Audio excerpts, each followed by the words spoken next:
Mic घेऊ का की गरज आहे? माईकची गरज आहे?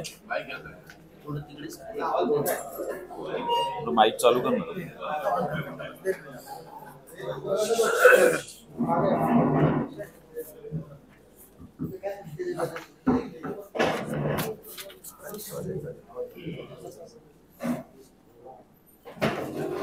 तुम्हा सर्व पत्रकार बंधू भगिनींचं मनापासून स्वागत करतो.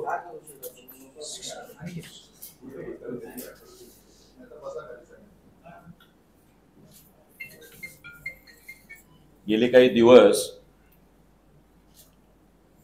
80% स्थानिक तरुण तरुणींना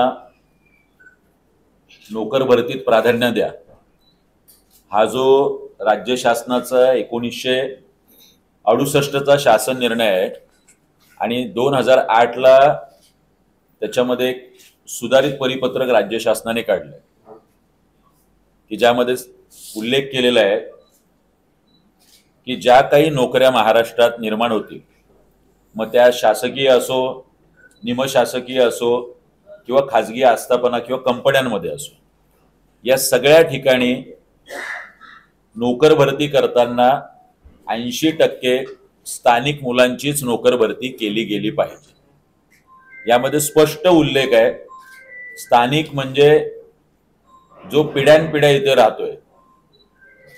मग नवी मुंबईमध्ये आमचा इथला स्थानिक भूमिपुत्र आगरी कोळी असेल, इथे मुंबईतून येऊन आज इथे राहणारा आमचा मराठी माणूस असेल किंवा पिढ्यानपिढ्या इथे राहणारा पण तो 15 वर्षाचा त्याच्याकडे डोमिसाईल सर्टिफिकेट आहे, तो असा अमराठी सुद्धा असेल. नवी मुंबई कार्यक्षेत्रामध्ये कमीत कमी 3500 स्मॉल स्केल इंडस्ट्रीज आहेत, छोट्या कंपन्या आहेत. किमान 100च्या वर मोठ्या कंपन्या म्हणजे लार्सन अँड टुब्रो सारखी असेल, रिलायन्स सारखी असेल, अनेक बहुराष्ट्रीय कंपन्या आहेत. या सगळ्या याच्यामध्ये या शासन निर्णयाची अंमलबजावणी व्हावी म्हणून आम्ही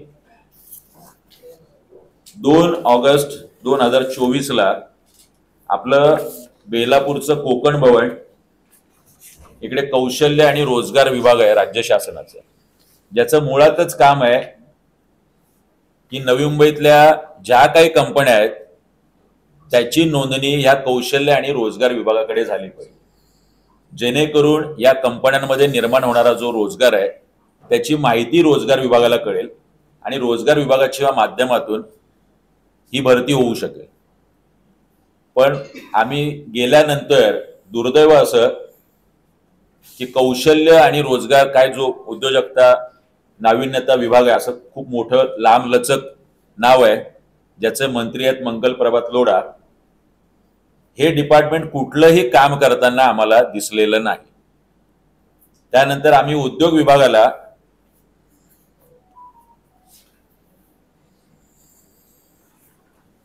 एकोणीस ऑगस्ट 2024 रोजी पत्र पाठवले की या निर्णयाची अंमलबजावणी झाली पाहिजे.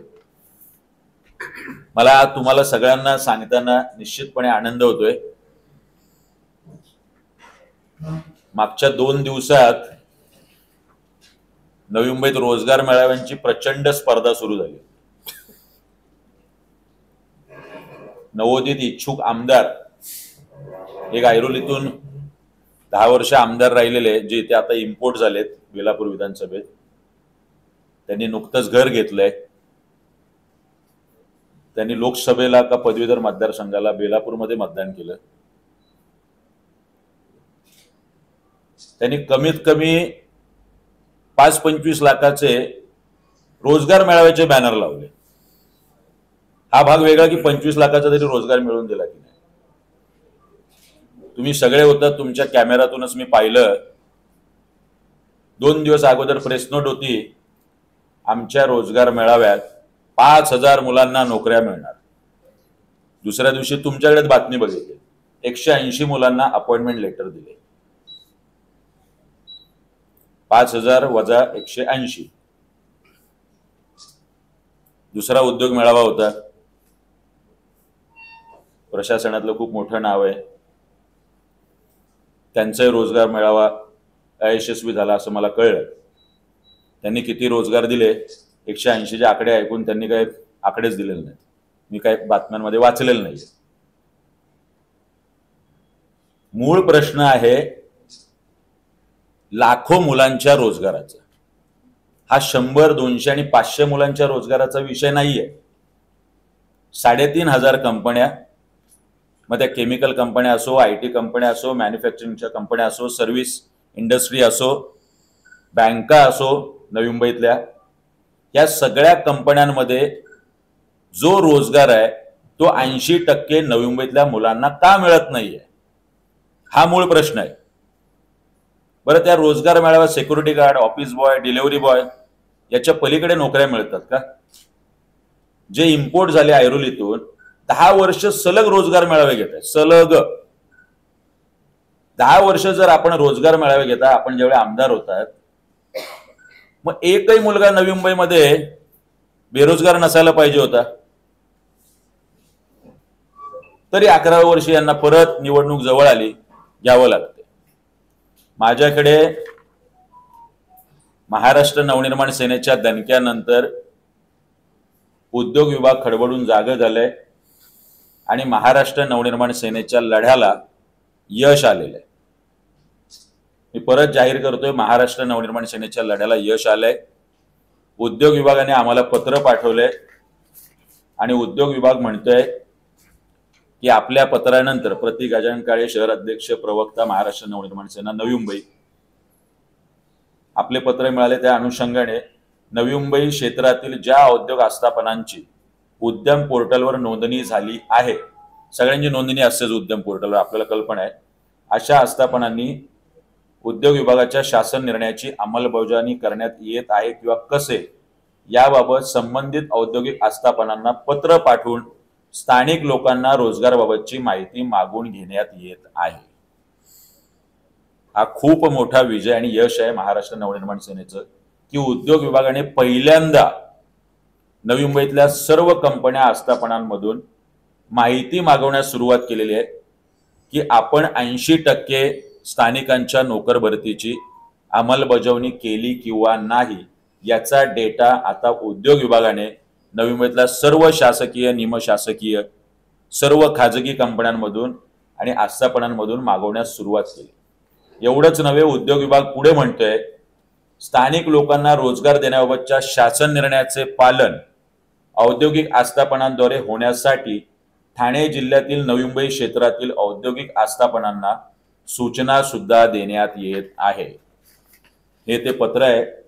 मी विनंती करेल प्रतीकला की ती सगळी कॉपी आहे त्यांना द्यावी, सगळ्या आपल्या पत्रकार बंधूंना. त्याच्या काही झेरॉक्स पण काढा अगोदर.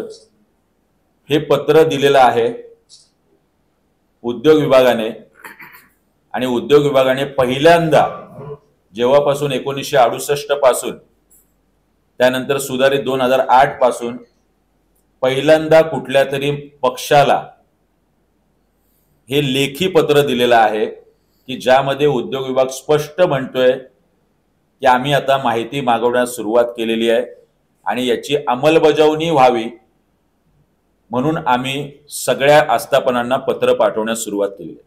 हे पहिल्या लढ्याला यश आहे. मी म्हणत नाही की हे पत्र आले आणि उद्यापासून सगळ्यांना रोजगार मिळायला सुरुवात झाली, पण जो डेटा आतापर्यंत उद्योग विभागाकडे कधीही नव्हता 1968 पासून 2008 पासून, या निमित्ताने तो डेटा आता उद्योग विभागाकडे कंपन्यांना देणं कंपल्सरी झालेलं आहे. एम्प्लॉयमेंट फॉर लोकल ना, असं काहीतरी UOP नावाचा एक फॉर्म पण भरला जातो ज्यावेळी कंपन्या रजिस्टर होतात.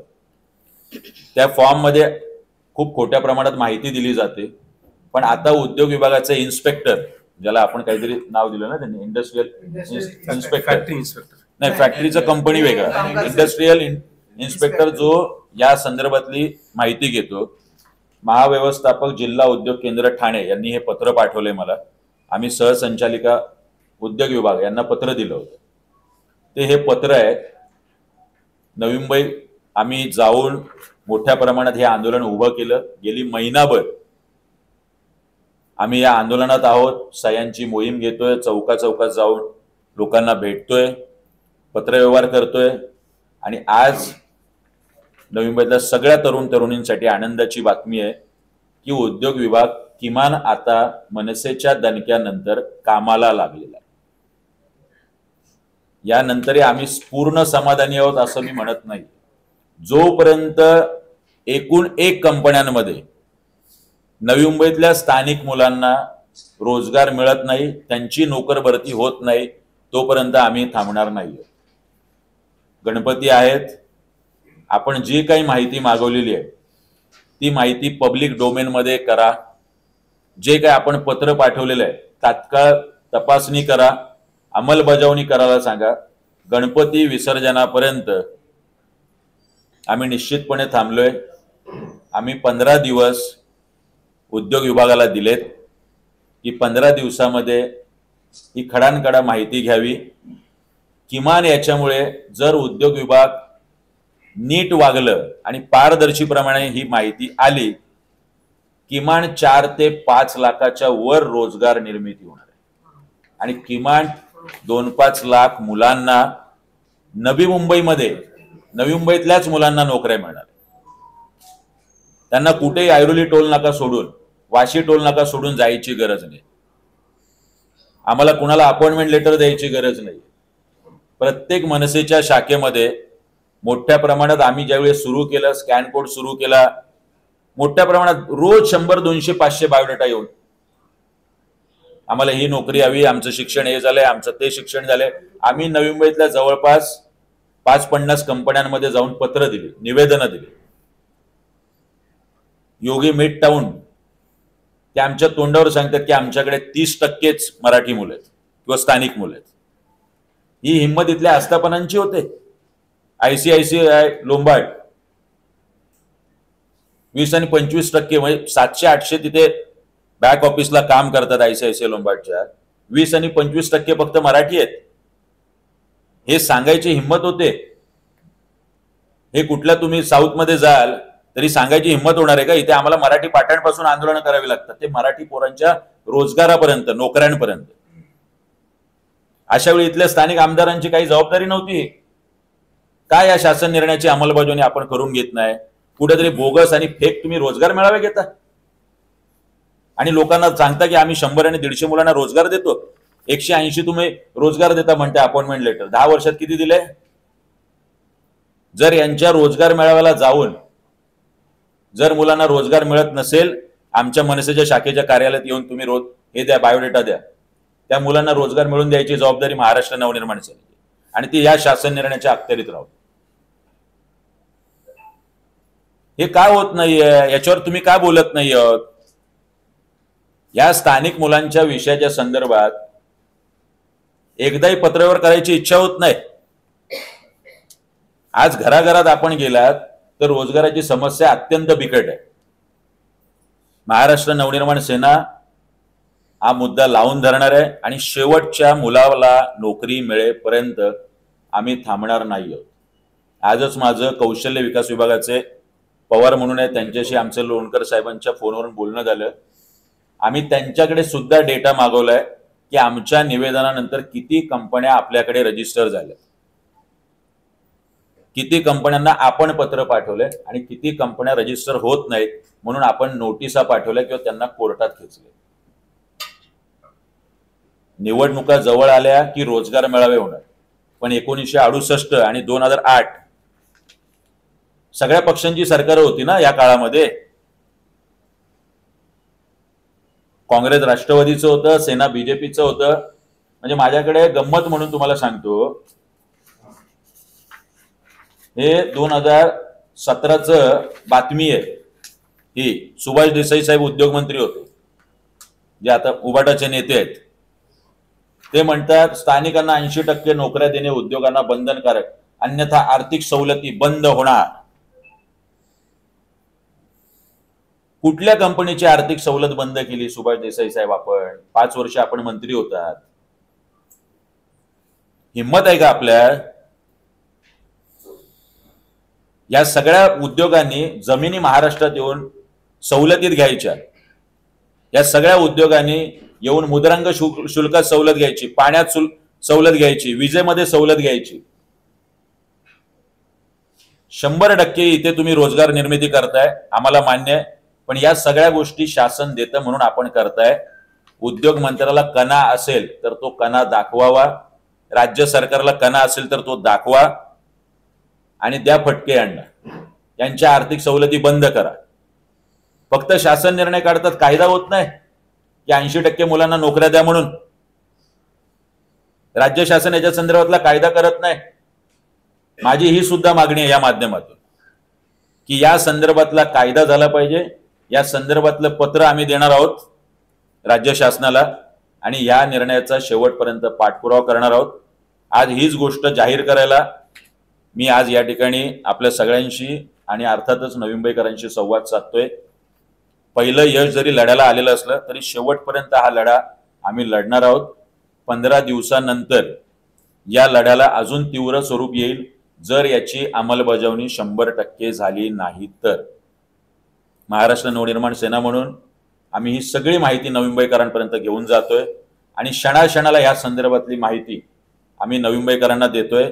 मी आव्हान करतोय की कुठल्याही कंपन्यांमध्ये जर 10%, 20%, 30%च आपली मराठी पोरं आहेत, 80% आपली स्थानिक पोरं नाही आहेत, त्याची माहिती महाराष्ट्र नवनिर्माण सेनेला द्या.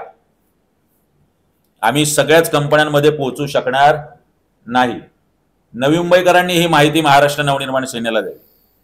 ती कंपनी राजसाहेबांच्या भाषेत कशी सुतासारखी सरळ करायची ही जबाबदारी आमची. तिथे 80% आपली मुलं कशी लागतील ही जबाबदारी उद्योग विभागाच्या बोकांडीवर बसून ते करायची जबाबदारी आमची. पण हे सुद्धा आव्हान आणि विनंती मी करतोय की नवी मुंबईकरांनी, तरुणांनी जे आता कुठल्या तरी छोट्या मोठ्या कंपनीत नवी मुंबईत कामाला आहेत किंवा तुम्हाला माहिती आहे, याचे पुरावे आहेत, याची कागदपत्र असतील तर ती निश्चितपणे आम्हाला द्या. रोज फेसबुक आणि सोशल मीडियाच्या माध्यमातून आम्ही ती जाहीर करू. जसं आम्ही अनेक ठिकाणी जातोय, कोल्ड स्टोरेज असेल, ICICI बँका असतील, योगी मिडटाऊन असेल, IT च्या कंपन्या असतील, आणि आम्हाला कळतंय की 80% याच्यावरच अमराठी आहे. याच्यामध्ये अटच अशी आहे की जो याच्यावर आहे त्याला स्थानिक भाषेचं ज्ञान असायला पाहिजे, त्याला नोकर भरती करताना मराठीचं सक्षम ज्ञान पाहिजे. 80% याच्यावर जर अमराठी असतील, आम्ही ऐक्याला गेलो होतो, ऐक्याला अमराठी याच्यावर, आणि दिल्लीवरून सगळे आउटसोर्स, दिल्लीवरून पोरं येतात तिथे कामाला ऐक्यामध्ये. सगळ्या मोठे जे पदांवरती सगळे ऐक्यावाले आम्ही म्हणे वेबसाईटवर आमच्या हे करतो आणि वेबसाईटवर ज्यांचा बायोडेटा येतो. आणि ते कोणी सांगितलं ही पद्धत? ऐक्याला रजिस्ट्रेशन करायचंय कौशल्य विकास विभागाला, आणि मग कौशल्य विकास सांगेल त्या मुलांना घ्यायचंय. या कंपन्या स्वतःच्या पद्धतीने करतात आणि इथले स्थानिक नेते याच्याबद्दल बोलायला बरं काढत नाही. यांची कंत्राटं चालतात, यांची कंत्राटं चालली, यांच्या आजूबाजूच्या 5-50 जणांना कंत्राटं मिळाली की बाकी नवी मुंबईकर गेला पाण्यावर, तो गेला वाऱ्यावरती. असे प्रकार नवी मुंबईत सुरू आहे. याला आम्ही चाप लावणार आहोत. तुम्ही माहिती द्या. आम्ही 100% या कंपन्यांमध्ये 80% आपल्या मुलांची भरती कशी होईल हे निश्चितपणे पाहणार आहोत. आज जरी पत्र दिलेलं असलं तरी माझे उद्योग विभागाला विनंती आहे, आपण हे पाऊल उचललंय, आम्ही आपलं अभिनंदन, कौतुक करतो. याची अंमलबजावणी करावी. तात्काळ 15 दिवसात माहिती उपलब्ध करून पब्लिक डोमेन मध्ये टाका, अन्यथा महाराष्ट्र नवनिर्माण सेना गणपतीनंतर उद्योग विभागाचं विसर्जन करेल. एवढं त्यांनी लक्षात ठेवावं. एवढंच या ठिकाणी सांगतोय. आपल्या पत्रकार बंधू भगिनींना काही प्रश्न असतील तर या संदर्भातले निश्चित विचारावेत. धन्यवाद. काय सर, तुम्ही हे जे पत्र होतं तुमच्या अनुषंगाने 2008 ला शासन निर्णय झालेला होता, 68 आहे, हा सुधारित आहे. हा सुधारित आहे. नोव्हेंबर 2008 रोजी शासनाने पुन्हा हे केलं होतं, रिओट केलं होतं त्यांनी. तुम्ही पण काय शांत बसले? तुम्हाला ह्याच्याविषयी अभ्यास होता किंवा माहिती नव्हती? कारण अभ्यास करायचा सातत्याने मला आणि आता विधानसभेच्या तोंडावर राजसाहेबांनी पहिल्या दिवसापासून 80% स्थानिकांच्या रोजगारासंदर्भात हे राजसाहेबांचं 2022चं पत्र आहे. हे मी तुम्हाला दिलेलं नाही. 22ला कुठलीही निवडणूक नव्हती. 2022 7/2/2022 7 फेब्रुवारी 2022ला पत्र आहे. याच्या अगोदर सुद्धा आमच्या रोजगार विभागाने अनेक वेळा पत्र दिलेले आहेत. कौशल्य विकास विभागाला, अनेकदा, हे आमचे रोजगार विभागाचे प्रदेश सरचिटणीस आहे, महाराष्ट्रामध्ये उद्योग मंत्र्यांना पत्र दिलेले आहेत, अनेक वेळा पत्र दिलेले आहेत. 1/2/2022 या सगळ्या आमच्याकडे पूर्ण पत्रव्यवहार आहे. अनेकदा पत्र दिलीत राजसाहेबांच्या प्रत्येक भाषणात. म्हणजे आता साहेब मराठवाड्याच्या दौऱ्यात होते, साहेबांनी सांगितलं आमच्या मुलांना का रोजगार मिळत नाही. याच्या अगोदर 2006, 8, 10ची सगळी भाषणं तुम्ही काढा.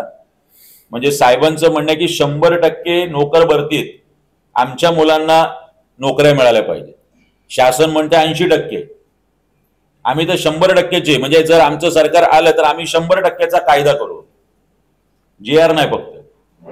पण आम्ही किमान आता सांगतोय की जे तुमच्या शासन निर्णयात आहे त्याची तरी अंमलबजावणी करा.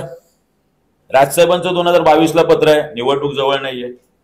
त्या 22च्या पत्रानंतर आम्ही पत्रव्यवहार करतोय, आमच्या रोजगार विभागाने पत्रव्यवहार केलाय. सातत्याने महाराष्ट्र नवनिर्माण सेना म्हणून हा मुद्दा आम्ही लावून धरलाय.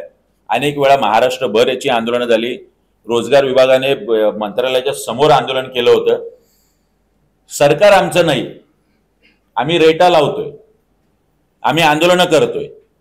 सरकारला इच्छा असे नाहीये तोपर्यंत ही गोष्ट होणार नाही. पण आम्ही आंदोलनाचा मार्ग, याचा पाठपुरावा पहिल्या दिवसापासून सोडलेला नाही. क्या लगता है, क्या कारण है सर की सरकार सुन नहीं रही? आस्थापनेला पूर्ती होतं मर्यादित. जर सरकार यामध्ये अनास्था दाखवत असेल तर सरकार विरोधात मनसेचं आंदोलन नाही दिसलं. मी आता उद्योग विभाग जो आहे, म्हणजे माझं जी पहिली पत्रकार परिषद घेतली होती मनोजभाई, त्यावेळेतच म्हटलं होतं की जर याची अंमलबजावणी होणार नसेल तर आम्ही उद्योग मंत्र्यांचे पुतळे जाळू. उद्योग मंत्र्याबद्दलच मी थेट बोललो होतो. आम्ही मंगल प्रभात लोढांचे पुतळे जाळू, आम्ही उदय सामंतांचे पुतळे. मी अजूनही याच्यावर ठाम आहे. आम्ही पहिल्यांदा पत्रव्यवहार केलाय, आम्ही जनजागृती करतोय. अनेक वेळा आम्ही पत्रच दिलं नाही, समोरच्या सरकार किंवा उद्योग विभागाला वेळ दिली नाही, निवेदन पण दिलं नाही, आणि तुम्ही खळखटाक केला. तुम्ही गुंड आहात, तुम्हाला मुद्दा सोडवायचा नाही, तुम्हाला बातम्यांमध्ये राहायचंय म्हणून आमच्यावर आरोप होत आहेत. गेली 1 महिना आम्ही पत्रव्यवहार करतोय, कौशल्य विकास विभागाला करतोय, उद्योग विभागाला करतोय. आम्ही सह्यांची मोहीम घेतोय. आमच्याकडे 5-50 हजार सह्या गोळा केल्यात. घरोघरी जाऊन सह्या घेतोय, नुसतं चौकात आणि रेल्वे स्टेशनला नाही, घरोघरी जाऊन बायोडेटा जमा करतोय. आम्ही कंपन्यांना जाऊन निवेदन देतोय की बाबा आम्ही प्रेमाने आलोय, हे निवेदन आहे, हा GR आहे. या GRची आम्ही कंपन्यांना जाऊन निवेदन दिली. मग शासकीय, निमशासकीय, खाजगी असेल, आम्ही लोकांमध्ये गेलो. आम्ही आजही ठाम आहोत. जर गणपतीनंतर, मी आत्ताच म्हटलं की जर याची अंमलबजावणी झाली नाही, राज्य सरकारच्या विरोधात, उद्योग मंत्र्याच्या विरोधात, रोजगार मंत्र्याच्या विरोधात नवी मुंबईत तीव्र आंदोलन होईल. खळखटाक आम्ही केलं की आमच्यावर गुंडाचा आरोप होता, उद्या जाऊन आम्ही कंपनी फोडतो. इतर पक्षाने रोजगार उपलब्ध करून दिला नाही, मान्य. मनसेने निदान नवी मुंबईचं आपण उदाहरण ठेवूयात. आपण गेल्या 10 वर्षात किती रोजगार मेळाव्याचं आयोजन केलं? आम्ही मनोजभाई, आम्ही सिडको एक्झिबिशन सेंटरला 3 ते 4 हजार मुलं आली होती. आमच्याकडे त्याचा सगळा डेटा आहे. आम्ही रोजगार मेळावा घेतला होता ऐरोलीमध्ये. संत सावता माळी भवनला आम्ही रोजगार मेळावे घेतले. आमच्या रोजगार विभागाने महाराष्ट्रभर किती मुलांना रोजगार दिला याचा डेटा आम्ही द्यायला तयार आहोत. काही इथले 10 वर्ष ज्यांनी रोजगार मेळावे घेतले ते किती मुलांना नोकऱ्या मिळाल्या याचा डेटा द्यायला तयार आहेत. समोरासमोर बसा. आम्ही रोजगार मेळावे घेतले, आम्ही मुलांना नोकऱ्या दिल्यात, आम्ही कंपन्यांना पत्रव्यवहार केलेत. म्हणजे मला आठवतं आप्पासाहेब इकडे आहे, निखिल कुठे आहे, गावडे. आम्ही पत्र पाठवल्यानंतर आतापर्यंत कौशल्य विकास विभागाच्या माध्यमातून, उद्योग विभागाच्या माध्यमातून 50 ते 100 मुलांना रोजगार दिलाय. चांगले package, not security guard, office boy, delivery boy नाही, ती सगळी लोक उभी करतोय ते मागे. बँकेमध्ये दिले, HDFC पासून सगळे चांगले पॅकेजवाले. म्हणजे असं काय 10,000 आणि 12,000च्या नोकऱ्या नाही. हे महाराष्ट्र नवनिर्माण सेना. आम्ही बॅनर लावायला आमच्याकडे फार हे नसल्यामुळे आमचं ते जाहिरात होत नाही, हा फक्त एक भाग आहे. हे 100 लोकांना देतात आणि 25 लाखाचे बॅनर लावतात. वाढदिवसाचे बॅनर नाही लागले, कीर्तन घेतलं होतं आणि कीर्तनाचे बॅनर महाराष्ट्र नवनिर्माण सेना नवी मुंबईने लावले होते. बाकी त्या व्यतिरिक्त, आणि ते 10 मोजून बॅनर लावले असतील 8x10चे, त्या व्यतिरिक्त कुठलाही बॅनर माझ्या वाढदिवसाला लावला नाही. मी उलट अक्षतामुळे वाढदिवस साजरा केला नाही, कुठेही केक कापला नाही, कुठे तलवार भेट घेतली नाही, कुठल्याही नवी मुंबईमध्ये ओंगळवानं प्रदर्शन केलं नाही. अत्यंत आध्यात्मिक मार्गाने कीर्तन केलं, सकाळी ऑर्गन डोनेशनचा फॉर्म भरला आणि संध्याकाळी कीर्तन. एवढी सामाजिक जाणीव भान ठेवून मी ते केलं. आणि अक्षताच्या नावाने 10 मुलींना येत्या 1-2 दिवसात राजसाहेबांची वेळ घेऊन, सफाई कामगारांच्या 4 मुली असतील, घर कामगार करणाऱ्या महिलांच्या 4 मुली, वात्सल्य ट्रस्टच्या 2-3 मुली, अशा 10 मुलींना अक्षता स्मृती स्कॉलरशिप म्हणून राजसाहेबांच्या नावाने आम्ही देतोय. जो काय माझा वाढदिवसा खर्च मी कार्यकर्त्यांना म्हटलं तो मला द्या, आपण त्या नावाने देऊ, आणि आम्ही ते करतोय. कुठेही मी माझ्या कार्यालयाच्या बाहेर डीजे लाईट, माझी एंट्रीला लाईट, फटाके, आतषबाजी, एक फटाका फोडला नाही, एक केक कापला नाही आणि एक बुके घेतले नाही. ही माझी जाणीव आहे, हे माझं सामाजिक मान आहे. मागच्या वर्षी अमोल इंगोले आमचा कार्यकर्ता जवळचा गेला, मी वाढदिवस साजरा केला नाही. हे माझं कर्तव्य आहे. मला वाटतं राजकीय कार्यकर्त्यांनी संस्कार करायचे असतात, त्या पद्धतीने मी करतोय. जिआरचा तुम्ही उल्लेख केलेला आहे, तो 2008 ची जिआर प्रत आहे का? 2008ची आहे, 1968ची आहे. एक आहे मला सुद्धा असं आहे घे ना. मागणी 80% मराठी लोकांना रोजगार मिळाला पाहिजे का 80% स्थानिकांना रोजगार मिळाला पाहिजे? 80% जो GR मध्ये उल्लेख आहे माझ्याकडे, 80% स्थानिकांना रोजगार मिळाला पाहिजे. याच्यामध्ये उल्लेख आहे स्थानिक म्हणजे कोण. स्थानिक म्हणजे ज्याच्याकडे डोमिसाईल सर्टिफिकेट आहे तो सुद्धा स्थानिक. मग तो अमराठी असेल पण त्याच्या 2-3 पिढ्या जर नवी मुंबईत राहत असतील तर तो स्थानिक या व्याख्येत आहे. जर त्याच्याकडे डोमिसाईल सर्टिफिकेट आहे तर तो स्थानिक या भाषेत आहे. जो आमचा इथला आगरीकुळ आहे तो स्थानिक आहे, जो मुंबईतून इथे आलाय तो स्थानिक आहे. या शासन निर्णयामध्ये फ्रंट बॅक पूर्ण उल्लेख आहे की नेमकं स्थानिकाची व्याख्या काय.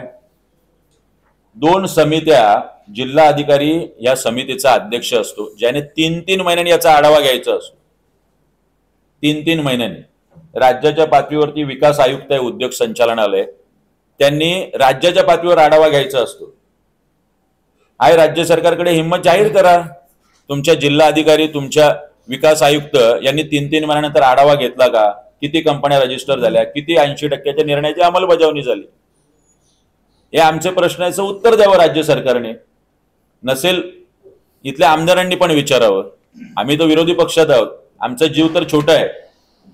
जे इथे प्रस्थापित नेते आहेत, जे प्रस्थापित पक्ष आहेत, त्यांचा जीव तर मोठा आहे. ते कधी कधी आमदार होते, खासदार होते, महापालिका त्यांच्या ताब्यात होती. जे 10 वर्ष इथे आमदार होते ते सिडकोच्या विषयाबद्दल बोलत नाही, ते रोजगाराच्या विषयावर बोलत नाही, ते घरांच्या विषयावर बोलत नाही.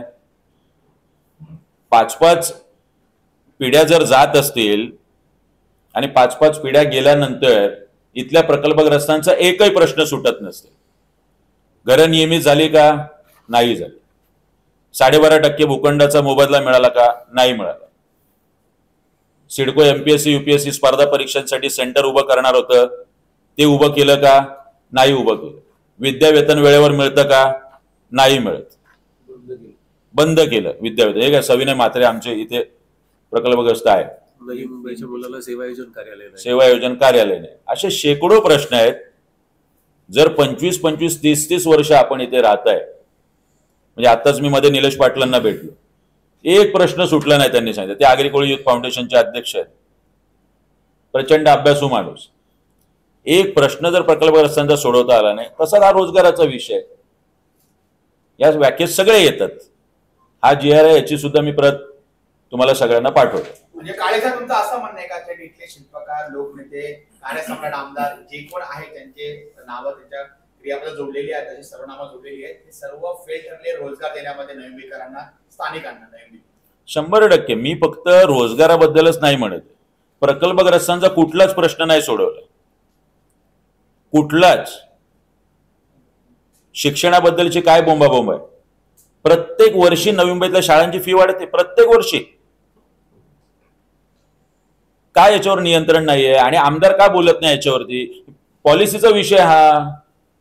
शासनानेच त्याला 10% वाढ परमिशन दिली. मग 3 वर्षानंतर एकदा फी वाढवता येते. मी 12 वर्ष विद्यार्थी सेनेत काम केलं शैक्षणिक. महाराष्ट्रातल्या कुठल्याही शिक्षण तज्ञांनी माझ्याकडे येऊन बसावं आणि सांगावं. त्याच्यापेक्षा 1% जास्त माहिती मला आहे. 1% तरी. उच्च शिक्षणावर प्राथमिक शिक्षणावर असणारे मराठी, हिंदी, इंग्रजी सगळ्या भाषेतलं पुस्तकं मी वाचलं. 3 वर्षानंतर आहे पीटीए मध्ये पालक शिक्षक संघामध्ये तिथल्या स्थानिक काय म्हणतात ते संस्थेचा एक प्रतिनिधी पाहिजे, सामाजिक संघटनांचा. का नसतो? पालक शिक्षक संघ म्हणजे काय? यांना पाहिजे ते पालक आणि यांना पाहिजे ते शिक्षक ट्रस्टींना, त्यांचा बनतो पालक शिक्षक संघ आणि तो ठरवणार. ते येत पण नाही, पालक शिक्षक संघाच्या बैठका होत नाही. जाहीर करा, पब्लिक डोमेन मध्ये टाका, पालक शिक्षक संघाची प्रत्येक महिन्यात बैठक व्हायला पाहिजे. का आपले शिक्षण अधिकारी त्याच्यावर नियंत्रण ठेवत नाही? का ते वेबसाईटवर नसतं शाळेच्या, का महापालिकेच्या नसतं, शालेय शिक्षण विभागाच्या नसतं? बैठका घेत नाही. बैठकीला कसं, शरदराव पालक आहेत, ते आले नाही आले, ये रे बाबा सही कर, फक्त तू बैठकीला हजर होता. त्याचं थोडी व्हिडिओ शूटिंग होतं ना, व्हिडिओ शूटिंगचं त्याच्यात अंतर्भाव आहे. हे जर झालं 3 वर्षानंतर, कुठे फी वाढते? बरं, माझ्याकडे फॉर्म्युला आहे, 1 रुपया पण फी वाढू देणार नाही 5 वर्ष. लोकांनी विश्वास ठेवा आमच्या. पण याच्यासाठी तिथे जाऊन विधिमंडळात जावं लागणार, याच्यासाठी विधिमंडळात भांडावं लागणार. रस्त्यावरच्या लढाईने ते प्रश्न नाही सुटणार आहे. आम्ही रस्त्यावरची लढाई 1.5 वर्ष लढलो आणि सिडकोला 600 कोटी रुपये सिडको सोडतधारकांचे मिळून दिले. 600 कोटीचे आपण घोटाळे ऐकतोय फक्त. आम्ही 1.5 वर्ष लढा दिला, 1.5 वर्ष. त्या वेळात नजदीक कुठली निवडणूक नव्हती ज्यावेळी आम्ही तो विषय घेतला आणि त्या 1.5 वर्षात 3 ते 4 अधिवेशनं झाली. आम्ही सिडको सोडतधारकांचा लढा लढत असताना इथल्या दोन्ही आमदारांनी पुसटचा एक शब्द सुद्धा उल्लेख केला नाही विधिमंडळात की सिडको सोडतधारकांचा. आमचा नका उल्लेख करू मनसेचा. एवढा तर उल्लेख करा की 8,000 सिडको सोडतधारकांना जे 25-27 लाखाचं घर आहे तुम्ही 35 लाखात देतात कसं? याचा साधा उल्लेख करावासा वाटत नाही इथल्या आमदारांना. पण तुमचा तो जो दावा तुम्ही करताय, तुम्ही फक्त त्याच स्कीम पुरती मर्यादित होती. यापुढे इतर कुठल्या स्कीमसाठी ती सवलत नाहीये. आता मी पुढे जाऊन तुम्हाला सांगतो. त्या वेळात 3 लाख रुपयाची मर्यादा होती. आता मनोजभाई ती मर्यादा केली 6 लाख रुपये. पंतप्रधान आवास योजनेअंतर्गत 3 लाखाची मर्यादा होती. पूर्ण देशभरात जी काय पंतप्रधान आवास योजना राबवली जाणार त्याच्या संदर्भात. आणि घर ठेवलं 35 लाख. तुम्हाला बँका देणार कसं लोन 30 आणि 35 लाखाचं? 3 लाख जर मर्यादा असेल तर मासिक उत्पन्न किती झालं?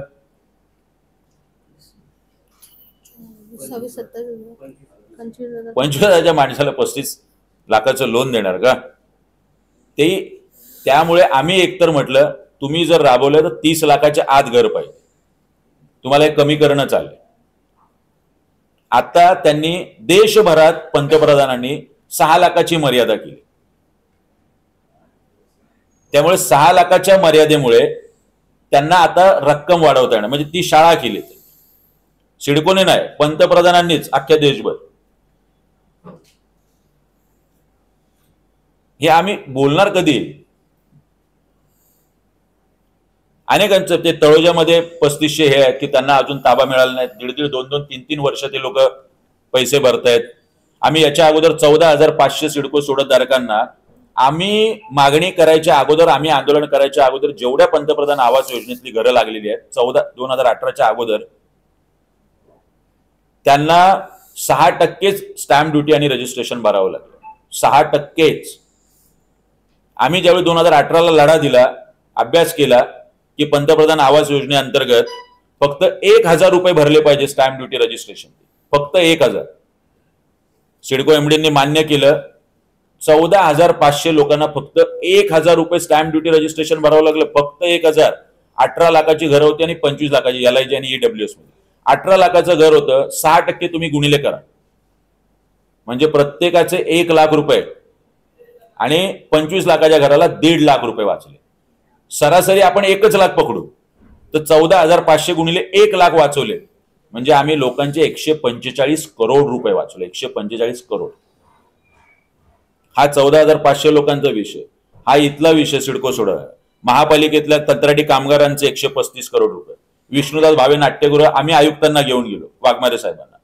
नंतर त्याचं सुशोभीकरण झालं. त्याचं आज कौतुक नाट्यरसिक नाट्य कलावंत करताना दिसतात. आम्ही 46 कोटीची डाळ पकडून दिली MIDC मध्ये. आम्ही सायन पनवेल हायवेचं आंदोलन केलं. निश्चित 20-30% खड्डे आहेत, पण आज किमान पातळीवर सिमेंट कॉन्क्रिटीकरण झाले. 5 वर्षापूर्वी ते नव्हतं. आम्ही PWDचं ऑफिस फोडलं, आम्हाला गुंड होतो आम्ही, पण आज झालंय ना.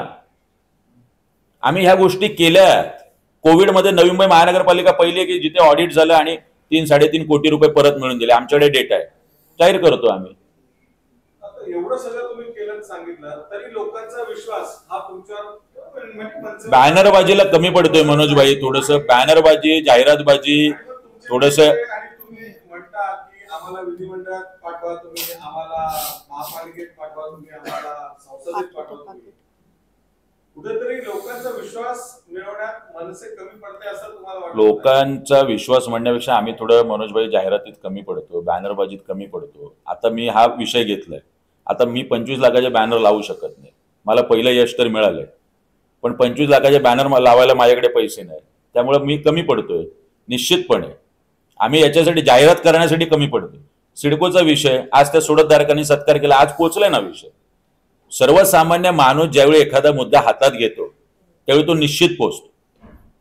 मला वाटतं आता मनसेने रोजगाराचा विषय घेतला ना, हा नवी मुंबईकरांनी हातात घेतला पाहिजे. हे फक्त मनसेचं काम नाहीये. रोजगाराच्या मुद्द्यावर आहे तुम्ही आता सांगितलं, IKEAचं उदाहरण दिलं किंवा त्यासारख्या इतर कंपन्यांवरती तुम्ही मोर्चा नेला, नाही निवेदन दिलं, निवेदन दिलं. पण अशीच परिस्थिती इतर अशा मोठ्या कंपन्या आहेत ना, जिओ सारख्या कंपन्या.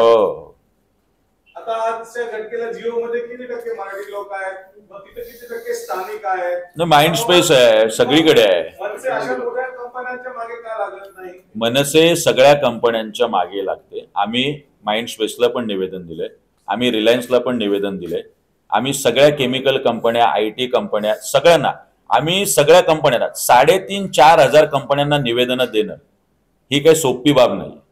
नंबर 1. बरं, हे करणं आम्ही काय राज्य शासनाचा पगार घेत नाही, हे राज्य शासनाच्या अधिकाऱ्यांचं काम आहे. आम्ही सिम्बॉलिक 50 ठिकाणी जाणार. आम्ही सिम्बॉलिक 50 ठिकाणी जाणार, ज्याचा इशारा नीट सगळ्या कंपन्यांना गेला पाहिजे की आम्ही आता तुमच्याकडे पण पोहोचणार आहोत. आम्ही धरणार आहोत धारेवर कुणाला? उद्योग विभागाला. हे तुमचं काम आहे. तुमचे इन्स्पेक्टर जे आठवड्या 10 दिवसाला फॅक्टरी इन्स्पेक्टर भेट द्यायला जातात, इंडस्ट्रियल इन्स्पेक्टर जातात, त्यावेळी तुम्ही बघत नाही ही गोष्ट. तुम्ही ते चार्ट चेक करत नाही, तुम्ही त्यांचे आधार कार्ड चेक करत नाही, तुम्ही त्यांचं डोमिसाईल चेक करत नाही. हे त्यांचं काम आहे. आम्ही सिम्बॉलिक करणार आहोत. आमची जीव एवढा, आमची ताकद एवढी. मला वाटतं आम्ही सिम्बॉलिक करणार आहोत. आम्ही हा मुद्दा धरलाय, आम्ही हा मुद्दा शेवटपर्यंत करणार आणि मी तुम्हाला 100% सांगतो याची अंमलबजावणी करायला लावणार. आता कमीत कमी 4-5 हजार मुलांचा बायोडेटा आमच्याकडे जमा आहे. प्रत्येक शाखा, आमच्या ज्या काय 25-30 शाखा आहेत, आम्ही जिथे जिथे चौकामध्ये हे घेतले त्या सगळ्यांचा बायोडेटा जमा झाला. आम्ही तो सगळा कौशल्य विकास विभागाला पाठवला. कौशल्य विकास विभागाने ठरवायचंय कॅटेगरी वाईज कुठल्या कुठल्या कंपन्यांमध्ये रोजगार निर्मिती आहे आणि त्याचं कॅटेगराईज करून त्या ठिकाणी पाठवायचं. आम्ही बायोडेटा देऊ शकतो. नोकऱ्या देण्याचं काम रोजगार विभाग आणि उद्योग विभागाचं. ते मेरिटमध्ये ती पोरं बसतात की नाही, त्या पोरं GD मध्ये पास होतात की नाही, ग्रुप डिस्कशन मध्ये ते इंटरव्ह्यूत पास होतात की नाही, याच्यानंतर ते काम आहे. आम्ही बायोडेटा गोळा करू शकतो, तो रोजगार विभाग उद्योग विभागाला देऊ शकतो. आम्ही एखाद्या कंपनी, रोजगार विभाग उद्योग विभागाला सांगू शकतो की या कंपन्यांमध्ये 80% पोरांची, स्थानिकांची भरती झाली पाहिजे. आम्ही हे प्रेशर करू शकतो. नोकऱ्या देणं हे काय पक्षाचं काम नाही. नोकरीमध्ये जो अडथळा आणतोय तो अडथळा दूर करणं हे महाराष्ट्र नवनिर्माण सेनेचं काम आहे. 4-5 हजार तरुणांना कौशल्य विकासाच्या किंवा सरकारच्या माध्यमातून तुम्ही नोकऱ्या कधीपर्यंत देऊन जाणार? आता मनोजभाई, कौशल्य विकास विभागावर आमचं प्रेशर आहे. आम्ही आता 5, 50, 100, 200 लोकांना नोकऱ्या दिल्यात. कौशल्य विकास विभागाला रोज आम्ही जाब विचारतो. आता हा जाब तुम्ही तिकडे पण विचारला पाहिजे. मुळात तुम्ही धारेवर धरलं पाहिजे उद्योग विभागाला, तुम्ही धारेवर धरलं पाहिजे कौशल्य विकास विभागाला. माझी तुम्हाला सगळ्यांना हात जोडून विनंती आहे की तुम्ही यांना धारेवर धरा की तुम्ही किती लोकांना नोकऱ्या दिल्या देणार आहात. बरं, आमच्या व्यतिरिक्त सुद्धा अनेक मुलं तिथे जात असतील, अनेक मुलं रोज रजिस्ट्रेशन करत असतील. मग रोज रजिस्ट्रेशन करणाऱ्या, रोज या पद्धतीच्या मुलांना का नोकऱ्या मिळत नाहीये? कौशल्य विकास विभाग का कंपन्यांचं रजिस्ट्रेशन करत नाहीये? जर रजिस्ट्रेशनच नाहीये तर कौशल्य विकास रोजगार विभाग जे रोजगार मेळावे घेतं ते सुद्धा बोगस आहे. जे लोढा सांगतायत ना आम्ही रोजगार मेळावे घेतो, अहो कंपन्याचं रजिस्टर नाही तुमच्याकडे. तुमच्याकडे कुठल्या कंपन्या रजिस्टर आहे? शासकीय. Bank of Baroda Seawood branch, Bank of Baroda Nerul branch, अबुद्ध बँक सानपाडा ब्रांच. फक्त शासकीय कंपन्या, निमशासकीय खाजगी कंपन्यांचं रजिस्ट्रेशन नाही.